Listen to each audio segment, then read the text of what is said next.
Hola gente, ¿qué tal? ¿Cómo están? Espero que todo muy bien. No voy a hacer ya más introducción, vamos a ir al grano. Aprendamos a cómo desactivar los comentarios en nuestra foto de perfil de Facebook. Entramos a Facebook, obviamente.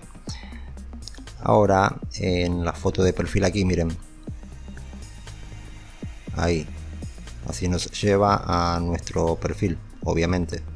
Siempre digo obviamente. Bueno, una vez aquí, fíjense, vamos a entrar a la foto, ver foto de perfil. Pulsamos en los tres puntos y no se puede, no se hace desde ahí. Les digo por las dudas. Volvemos atrás. Perdón, volvemos a entrar. Fíjense la fecha, 9 de febrero de este año. Ok, ahora vamos a buscar esa foto, la foto de perfil en nuestras publicaciones.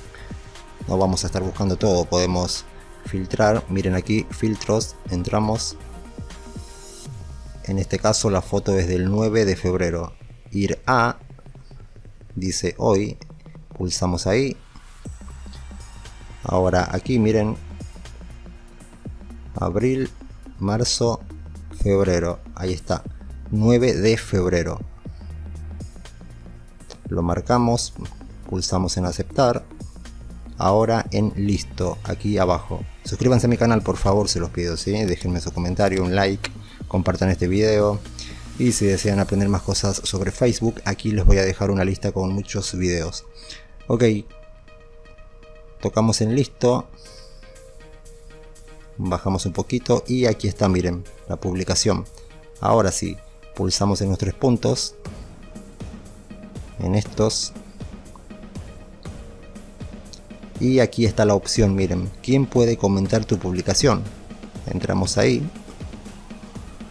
Se van a desactivar los comentarios, nadie va a poder comentar, pero los comentarios que estaban van a seguir. Si no quieren que sigan, pues borran esos comentarios que dejó la gente. Aquí tenemos que entrar en la última opción, perfiles y páginas que mencionas. Si en su foto de perfil mencionaron a una página o algún perfil, esa página o ese perfil va a poder seguir comentando, ¿ok? Así que asegúrense de no haber mencionado a nadie en la publicación de su foto de perfil. Si lo hacen, pues quitan la mención y listo. Tocamos ahí en perfiles y páginas que mencionas. Solo los perfiles y las páginas que menciones podrán comentar. Tocamos ahora en cerrar. Ahí está. Eso es todo lo que hay que hacer. Espero que les haya servido el video. No olviden suscribirse. Chao.